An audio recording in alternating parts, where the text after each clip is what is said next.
Halo semuanya, perkenalkan nama saya Siti Fatimah, Stambuk F55119143. Kali ini saya akan menjelaskan dua materi, di mana materi yang pertama yaitu menjelaskan tipe-tipe file beserta contohnya. Kemudian yang kedua yaitu mereview 3 aplikasi Database Management System atau yang biasa disingkat DBSM.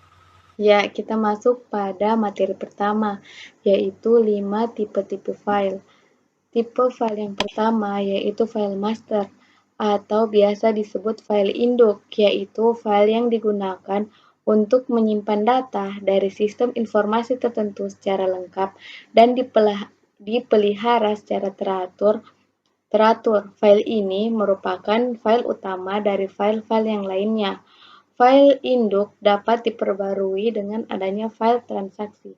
Contoh dari file master sendiri yaitu sistem rumah sakit yang memerlukan file induk tentang catatan pasien, catatan penyakit, di samping file lainnya. Kemudian yang kedua yaitu file transaksi. File transaksi atau biasa disebut file input digunakan untuk merekam data hasil dari transaksi yang telah terjadi. Contoh dari file transaksi yaitu rekaman tentang pelanggan yang sudah membayar tagihan listrik akan membentuk file transaksi. Kemudian yang ketiga yaitu file laporan. File laporan sendiri biasa juga disebut output file, yaitu file yang berisi informasi yang akan ditampilkan. Contoh dari file laporan yaitu data laporan keuangan atau akuntansi sebuah perusahaan yang harus diketahui bagian-bagian terkaitnya. Kemudian yang keempat yaitu file sejarah. File sejarah atau biasa disebut file arsip merupakan file yang berisi data masa lalu yang sudah tidak aktif lagi, tapi masih disimpan sebagai arsip. Contohnya yaitu laporan akhir tahun perusahaan, seperti rangkuman seluruh data dalam perusahaan untuk disimpan. Kemudian yang terakhir yaitu file cadangan. File cadangan merupakan salinan dari file-file yang masih aktif di dalam database pada suatu saat tertentu. File ini digunakan sebagai pelindung atau cadangan bila file database mengalami kerusakan atau hilang. Contohnya, membuat salinan di seluruh data dalam perusahaan tersebut atau biasa disebut backup. Kita masuk pada materi kedua, yaitu mereview 3 aplikasi DBMS. Apa sih DBMS itu atau Database Management System? Database Management System adalah suatu sistem atau software yang dirancang khusus untuk mengolah suatu database dan menjalankan operasi terhadap data yang diminta oleh banyak pengguna. Kita masuk pada aplikasi pertama, yaitu MySQL. Sejarah MySQL sendiri pertama kali diciptakan dan juga dikembangkan pada tahun 1979 oleh seorang programmer bernama Michael Wedenius yang berasal dari Swedia. Pada awalnya, MySQL dibuat dengan nama Unireg, yang merupakan suatu sistem pengolahan database sederhana. Namun demikian, ternyata sistem database buatan Monty tidak cocok untuk diaplikasikan pada data yang dinamis. Pada akhirnya, perusahaan tempat Monty bekerja, yaitu TCX, mengembangkan sistem baru yang diberi nama MSQL, yang merupakan salah satu alternatif dari pilihan penggunaan database. Dengan beberapa kekurangan, salah satunya tidak mendukung sistem indexing maka pada akhirnya tahun 1995 meluncurlah hasil pengembangan yang dilakukan oleh Monty yang diberi nama MySQL. Pada awalnya dan hingga saat ini MySQL dijual dengan dua bentuk, yaitu gratis dan juga berbayar. MySQL yang dijual dengan gratis diperuntukkan untuk usaha kecil dan juga implementasi sederhana, sedangkan untuk MPREST yaitu editor barulah dapat diperoleh dengan cara membelinya. Kelebihan dari MySQL yaitu satu, merupakan salah satu software yang portable. Kedua, yaitu MySQL merupakan salah satu database management system yang open source. Ketiga, yaitu multi-user. Keempat, memiliki tipe data yang bervariasi. Kelima, memiliki fitur keamanan yang baik. Keenam, administratif tools yang lengkap. Ketujuh, yaitu struktur tabel yang lebih fleksibel. Kedelapan, dapat diintegrasikan dengan berbagai bahasa pemrograman. Kemudian yang kesembilan, tidak membutuhkan spesifikasi hardware yang tinggi. Kemudian yang terakhir itu RAM kecil dapat menggunakannya.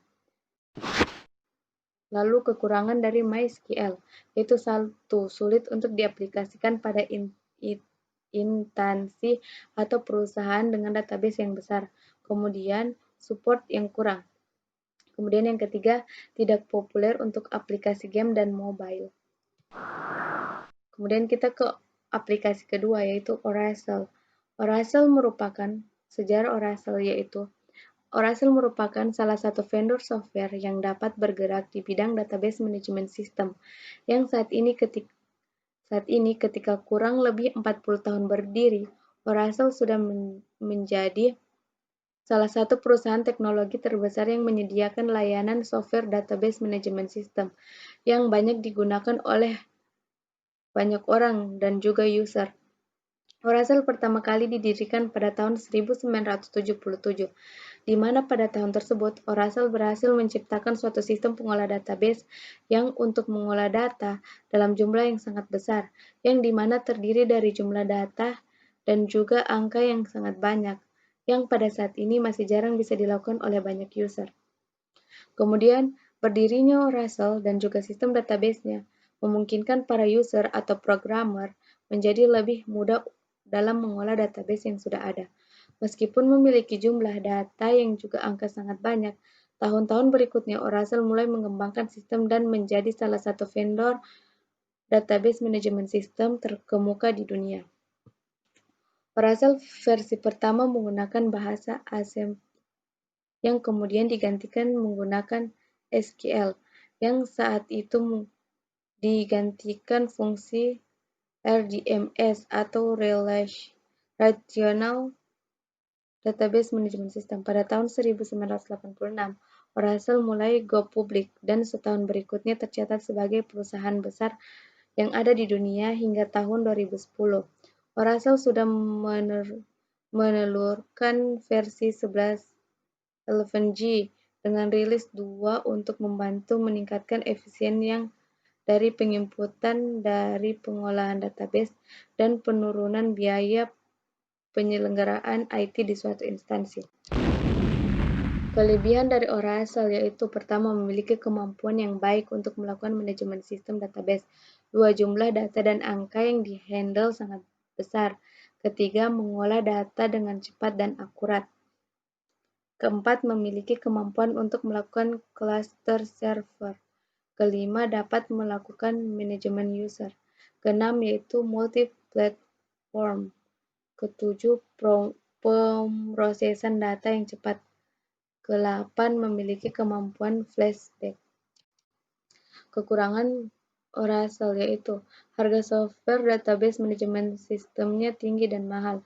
Kedua, spesifikasi minimum hardware yang tinggi. Keempat, tidak cocok untuk diaplikasikan pada perusahaan atau instansi kecil. Keempat, rumit dan dalam mengaplikasikannya. Dan aplikasi ketiga yaitu Microsoft SQL Server, di mana Microsoft SQL Server merupakan sistem manajemen basis data relasional yang dirancang untuk aplikasi dengan arsitektur silent service.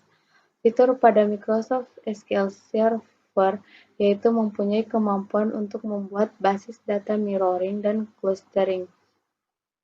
Microsoft SQL Server juga mendukung SQL sebagai bahasa untuk memproses query ke dalam database, dan kita tahu bahwa SQL ini sudah digunakan secara umum pada semua produk database server. Kelebihan dari Microsoft SQL Server, yaitu database manajemen sistem ini sangat cocok untuk perusahaan mikro, menengah hingga perusahaan besar karena mampu mengolah data yang besar. Kedua, mempunyai kelebihan untuk memanage user serta tiap usernya dapat diatur hak aksesnya terhadap pengaksesan database oleh database DBA. Ketiga, yaitu tingkat pengamanan data yang sangat baik.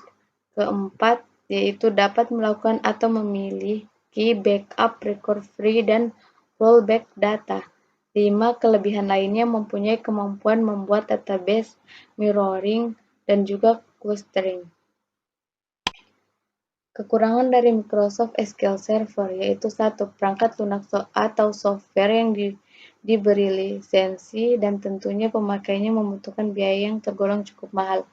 Kedua, hanya bisa berjalan pada platform OS, operasi sistem Microsoft Windows.